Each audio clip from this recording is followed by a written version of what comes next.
Shalom, family. Glory be to God and blessed be the Lamb forever and ever. Americans are strange. You are living within a social order, social construct, completely constructed at the hands of man, not by the natural order of things, not the best, not the smartest, not the fastest, not the most skilled. The entire system is built on who at any given moment. And that's in every facet of it, from the from the government and its largesse and in the terms of its power it has taken over in our lives. But it's funny how for 25 years or 30 years, and I've been watching politics since I was 14 years old, very long time, everyone warns that the government is just getting bigger and bigger and bigger and giving itself more and more power. And where does power come from? In this country, it is said that it comes from its people. However, after watching it a very long time, it doesn't come from the people. It comes from some people, not the people. Some people, the very same other people that it has always come from in the terms of this country as a nation state. The same nation state would later say, and write in his books and teach. I know I know what I'm talking about because I was a student. And say openly in their sociology books that America neither wants or desires a racially equal and egalitarian society. Now those books were written in the early 70s and they were used in the universities throughout the 80s and the 90s. Okay? Think about that. While it actually creates the image that is working towards it, but it never gets there. It never gets there. And the truth of the matter is it's not going to get there. There's no way it can get there. Cultures are like cemented. Beliefs are cemented, sociologically speaking, in terms of what the culture vibe like, as we would say, what it feels like, what's acceptable, what isn't, what's in, what's out, not to believe, all this kind of stuff. And then you toss on top of that, mankind has learned how to manipulate each other on a scientific level using various techniques. So what you really have is a group of people who live on the same geographical landmass, calling themselves citizens, residents, migrants, etc. And that is the end of it. There is no glue that binds. Most of you don't even know who your neighbor is. Most of you would never trust your neighbor, partially because of you, and there's a possibility of your neighbor. And that possibility will always exist in your heads and your hearts and your spirits. You have become quite the secretive people. If I could term you a a people, and I can't. No, it's just like I said. It's a it's nothing more than a group of people who lives on a certain geographical landmass with no glue, with no glue. Whereas I came up, we knew all of our neighbors. We played with the neighbors' children. We grew up together. Now all of that has been taken away. Now who took it? It wasn't me. No, this has been a systematic effort. We won't make accusations, but this has been a systematic effort starting in the late 90s, give or take. Things like this. In all of your major cities, there was a rash of laws. How quickly do you people forget? Oh, and when I use terms like millennial, what I'm really speaking of is a moment in time. People who have come to people who were born between say 1980 82 and 1995, give or take. Okay, those people. So don't be really I asperse everybody else and you think you special. If I say millennial, you don't have the sense enough not to personalize it and come to the understanding or do the analysis of is he talking about me personally? Because we make up millions. Exactly. Exactly. But you still be wrong. What I'm talking about is a moment in time for the most part. But since you're so thin skinned, then we won't, it's not necessary that I actually use the term millennial. Generation X doesn't have a problem with it being singled out and spoke of as Generation X. This too came with you, and it's because you are thin skinned, but you're thin skinned being because you've been indoctrinated, not taught. You've been indoctrinated, period. In a society that basically wants to rule you, not lead you. They they want you to exist and act like the most simple form or version of human that you can be. Okay, so in this educational step, it's system number one. It purposely weeds out all of the free thinkers. It weeds them out. It seeks them out and weeds them out because they are a threat to the rest of the classroom and to that teacher and a whole lot of other stuff. They don't like them. So went from being taught reading, writing, and arithmetic and literature and history, and then on a secondary level, you specialize in one major or the other, which is meant to be your career. I think I have the educational structure down right, but that's not how it's been operating. It has it has been doctrinating you with beliefs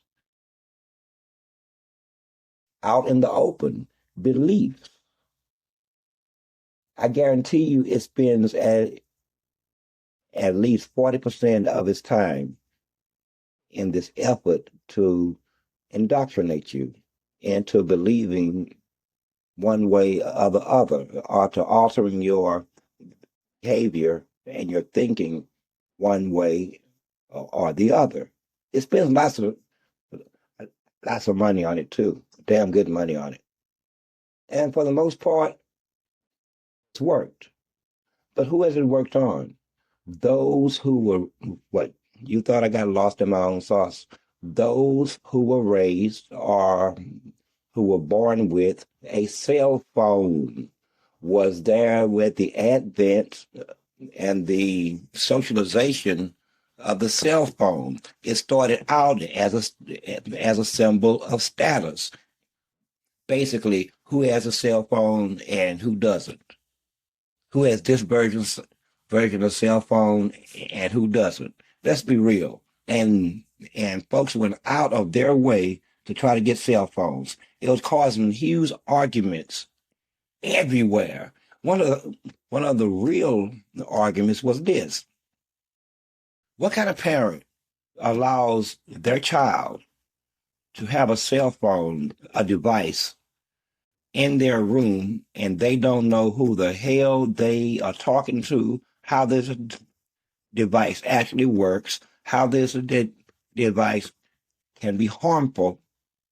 And they were right. They were right. That's what makes that generation unique. See, unique.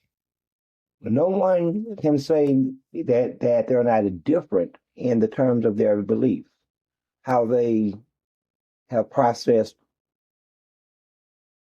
the information in an unnatural manner, in terms of freedom of thought. When we know they have been taught how to think. If I can teach you how to think, I never have to worry about what you think, ever. Are you getting it now? So somehow, some of us, some of us must break free, and some of us have. Some of us have, but no one should be offended. I have aspersed every group, every organization, every god, every fallen angel, every demagogue, every demographic, and you still have a thin skin. Anyway, anyway, you can only get that way from being forced to live within social construct anyway, either forced or by choice. This is why that there is an outcry, um, and an outcry on the people who are being forced out of government. I think government employees were, and I could, these numbers may be wrong and way off, between 18 and 20 million people. Who makes up the bulk of those 18 to 20 million? Think about it. Now ask yourself why. Ask yourself why. Why? See, this is how the conflict in Rwanda started.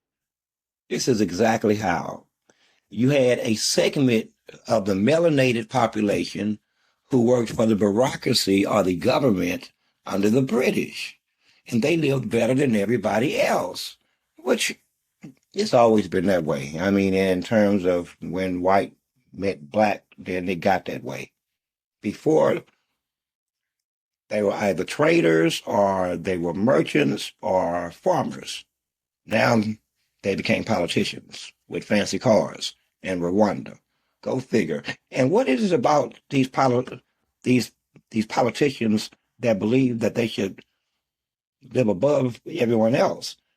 That's not leading. That's ruling you. And they feel like that they should be, I don't know, those who would be king maybe, but which ends in that other book, the Emperor has no clothes. That's usually how this ends. But at any rate, who makes up the bulk? Well, we know who makes up the bulk. Now, how does this come into play? How does this come into play? Because all of them, almost without fail, have what I would term internecine connections at this point that the government should be quite aware of. Groups or organizations have their own agendas, which is fine with me. I don't care. I have my own agenda. and I don't care. It's up to you to stop my agenda, as it is up to me to stop yours. That is the nature of warfare. It's real simple. We're not shocked or surprised by anything that happens at the hands of man or as other men. We're just not done it all. In fact, you have done the most. At any rate, here's where you get ugly. Right here, B. See, I'm speaking this way, B, because it's not yet time to call them by name. But at some point, it's just unavoidable. It's unavoidable. It's unavoidable because choices have been made, decisions have been undertaken, and time has been given. Lots of time. And yet, we're here anyway. So, decisions have been made. One of them is they want this fight. We're going to have to throw them out. We're going to have to expose them. We're going to have to do very bad and ugly things to both them and their progeny. This is the sad reality, but it mimics Rwanda. The Tutus and the no. Excuse me. It was the Tutsi and the Hutus. Now I may have this wrong, but I think it was the taller ones. I think that would be the Tutsi. I could have this wrong, and it may be juxtaposed, but they were in the same position that these people are. The exact same position. Exact same position. Okay? They were a part of a bureaucracy, a part of a government that routinely done bad things to their brothers. Yet there they were pushing the paper. Until one day things got hot. And the British said, you know what? Them niggas is mad. We finna go. And they already is geared up and they ready to fight. So we finna go like right now. Oh, and y'all got to stay here. So what do you think happened next? What do you think happened next? Those who had ruled with the British were hunted down. Hunted down. Most of them were killed out on sight. The the children were either their left or their right arms were amputated. That's not new on the scene. Let me give you a brief history of, of what happens to those who would betray their own race. Not as, look at this on an intellectual level, okay? How far do we want to go back? Let me see, because I ain't got to take you back very far, you see. I'm a history buff, and there is a stopping point, but honestly, it's always been. This has always been the facts. Maybe they see it, and maybe they don't. Okay, how far are we going to go back? Let's go back to Cambodia. Okay, I know exactly where to go. Let's start with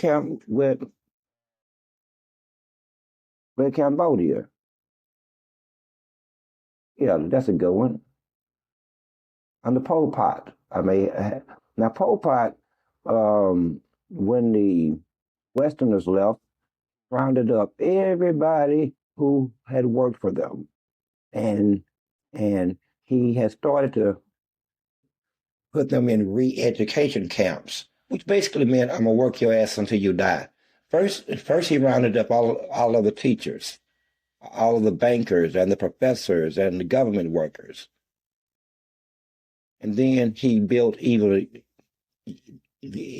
more big boxes, and then he started rounding up everyone else who family members and those in lead support with him by his standard. To this day, that there are hills of nothing but bones. And let's fast forward. Vietnam, the end of the Vietnam War. As the soldiers are leaving on huge helicopters, there were crowds of people chasing them, not their enemy, no, begging and pleading with them to take us with you by the thousands. Why do you think that was? Because the Vietnamese understood one thing. If the Viet Cong you get their hands on you and you have worked in their brothels and their bars, on their bases, then you were going to die. It was real simple because they seen it as an act of betrayal. You are helping the invading force kill your own brother. Let's fast forward a little bit further, if you don't mind. We're going to skip up. For your sake, we're going to even skip over one or two in the sequence because I think you're beginning to get it now. Afghanistan, that'll bring you closer to home. Afghanistan, that's been 20 years ago, and they just got out 2, 3 years ago, give or take. All those people who were working on the bases, working as translators, as spotters, as snitches, as informers, explaining to the Americans how the culture acts and responds, and blah blah and blah blah, running their mouth and giving, I mean, all kinds of intelligence against their own brothers, getting them killed. Okay, guess what they did? Well, when they found out that the Americans were leaving, they already understood. They're going to kill you. Yep, they're probably going to kill you. And then they started killing them. Terror will make people do strange things. One dude got top of the airplane, not in it, as like he's riding a missile, and he fell from 15,000 feet. Terror is something, isn't it? So you do understand that by historical standards, there's almost no way out. By historical standard, there's always almost no way out. And when it comes to the Negro, there almost is certainly no way out. However, warfare is not necessarily about death. Warfare is about removing one's enemy from the battlefield. We wouldn't give a damn if they went home and had a damn cup of tea. We will declare victory. It is simple as that. So where are we going with all of this? Where are we going with all of this? Will this one upset the apple cart of history going back thousands of years? Thousands of years. How will America in a social construct that they find in themselves? Quite honestly, there's a target on their back. I think by now that they understand this. So how do we come to that? Let me tell you one of the effects of having them as government workers. Number one, they they're simply not connected to the black masses anymore. In fact, they're more connected to America as you know it. Okay? And they understand as being players and the players in the system that you can't call anything else but racist what their jobs are. But we're not going to get all up in the weeds about that. Here's an example. Number one, understand that at a government level, there is the president, then there is the houses, be it the Senate or the House of Representatives, the Congress. Okay? Remember that. The president signs into law. The government and the houses create law. Okay? When the law is passed, it now goes into this huge bureaucracy of unelected officials that now must promulgate rules based on the law that has been passed. Therein lies the rub, right about there. Who can promulgate the rules, can make the rules advantageous or disadvantageous to whom he feels. Moving right along. Now let's get personal. I received a settlement. No. That's going far. Number one, this state, when you file for disability, they are going to deny you automatically. It should be illegal. But this happened under their process too. Their process. Now, why did they do that? Because they were creating a market, a legal market. As soon as they did that, in comes all these attorneys, disability, Social Security. Hey, this ain't got nothing to do with them. I'm just calling a spade a spade. A man earns his keep as a man earns his keep. So this group of lawyers began to show up as a market, but they had no real clients. If the officials who have the information given to them by the client to the government, them, yet here it is denied. So here comes the disability lawyer who can make 7,000, 10,000, 13,000. Think about that. Think about that. Now, in my case, I filed my own appeal. Okay? My own appeal. Yet I am almost forced to get a lawyer. So we go to court. Judge, my lawyer, and me. And the judge said openly, I'm going to go with the information already filed. Whatever Mr. Barnes filed is what we're going with. And the dude trying to interrupt him because he just let the cat right out the bag because this guy done nothing but gather medical records. That's it.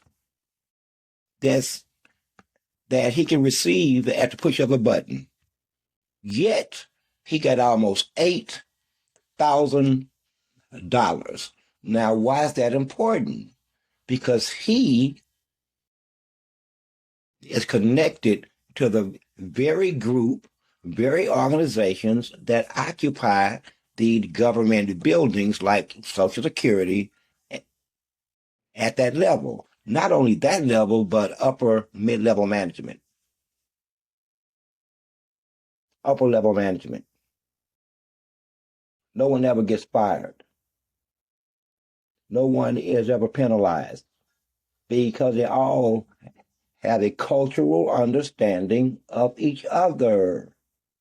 Period. That does not include the masses. But moving right ahead. Cool. That's been done. Almost 8,000 gone.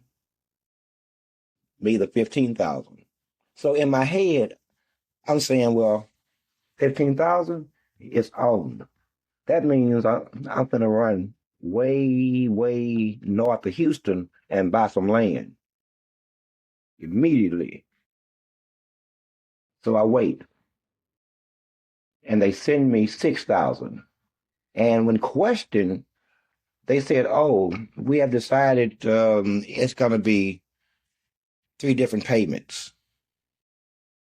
Why? It's my money.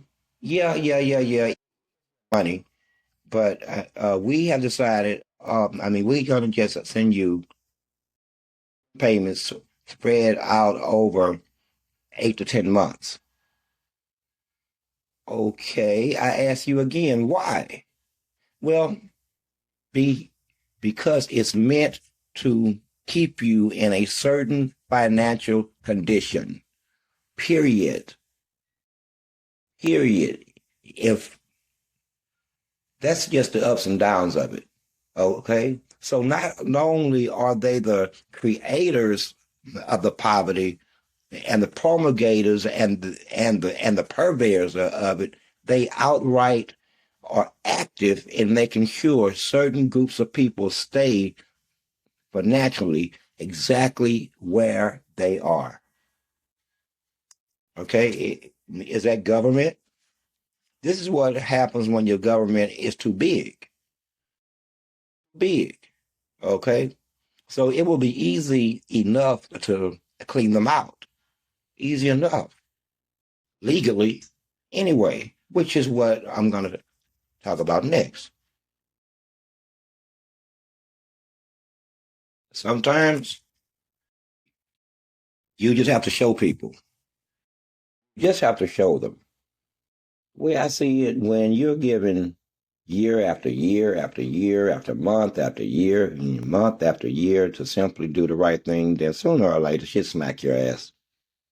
She'll smack your ass. They spend too much time or have spent too much time believing in the social construct that was made at the hands of others, never understanding that with proper thinking, they could have built the exact same construct. But not only do they have this belief in the social construct, they have this belief in the people who built it. Ain't that something? Anyway, anyway, the legalities of their existence is not questionable. Okay, but their agendas are nefarious at the least and downright felonious on the extreme. And once one can prove certain things in a any reasonable court of law, well, we won't even get there. It won't get past discovery. It won't get past disclosure. They'll start to scream like banshees. They'll start to scream like banshees. They won't look for a win. They will do the same thing that they've always done because they already understand that they have infiltrated the the so-called justice system, be it a criminal or civil, and that they can block everything. But that won't be the case this time. I'm sure that they understand that too. There will be consequences. There will be consequences. As simple as that. So, what are we doing here? I already see multiple violations of the RICO Act, multiple violations of Section 83, multiple violations of Section 80, 85, multiple violations of the racketeering and organized crime statutes. And that's just the beginning. That's just the beginning. And we'll be dragging some other folks in, like we'll be wanting to know the names, and you'll see how disclosure is going to be very, very hard on you. You have to give up a lot of information doing disclosure. And discovery, wow. Wow. Imagine admissions for all you legal folks. I ain't talking to you. Imagine admissions Imagine their position. Wow, you are special. You are special. So what will we do now? Because that's what's coming. Maybe in 6 months, maybe in 7 months, maybe in 8 months. But once I have said it, then it's going to be. I will probably bring more than, I'll bring someone else with me who ain't afraid of you and who know law and won't be one of you. In fact, I'm pretty sure that God's going to send me someone who absolutely, positively hate the air you breathe. Your entire existence will be anathema to his existence. You'll see. However, but once again, how do we get here? By insistence. Your insistence. Your insistence on maintaining a status quo. Your insistence on there is no other way. Your insistence on accepting for the black masses what you have accepted for yourself. Okay? And when told about this, you balled up your fist and you put your chest out as if you're going to beat down God himself. So now we have a problem. Secondly, you have made yourselves a, I would say, lack of a better word, but no, this is an exact use of the term. Principality. You made yourself a principality. You don't want to do this. You really don't want to do this whole legal thing because it's going to get very ugly very fast. And like I said, I can prove what I can prove, and you already done what you've already done. And one thing I know, it's hard to take back wrong. In fact, I don't know of anybody who's ever been able to take back wrong. However, this is just the historical facts that you face. No one is openly threatening war against you. You're already at war against yourselves. You don't understand yet? See, listen, God never wanted Israel to have kings. It was when it was one house. It was this portion of Israel who went to God and say, we need a king because other nations have a king. And they got council and they got stuff. They got governmental systems and we just following gods and laws and rules and bylaws and stuffs. We need to be pompous and look like we above each other, like they do. Hell is wrong with it. Tell God that that's what we want to do. And then all of a sudden you had a king. But where did one king lead? And the next king and the next king. Until finally one king ended up having a rival. And you had two kings, which split the house of Israel. You can think of one as the house of Judah and one as the house of Israel. Judah has no real business with the house of Israel beyond they they are the victims of the house of Israel, going way back. This won't be the first time the house of Judah and Israel have went to war, historically and biblically. It's not such a big deal. It's just that everyone else is alarmed, but they're always alarmed. What ain't they alarmed about? When in this country are they not alarmed? The world burns around them. They can ignore all of that, but revelation, in terms of the truth, alarms everyone. You even have a social structure in terms of your of the criminal element. Once you study it, it's an out and out social structure within one. Okay, man, I said a lot and a whole lot of nothing as far as I'm concerned. But at the end of the day, it's going to be what it is, and there's no way out. And like I said, time has been given. The the positions are quite clear. We have put forth an argument. The opposition have yet to put forth even an argument, which lets basically lets us know they don't really want to fight. They want to maintain order, but in the order things are in, there are victims, and they are never the victims. With that, enjoy the rest of your evening or afternoon, rather. I'm Source 7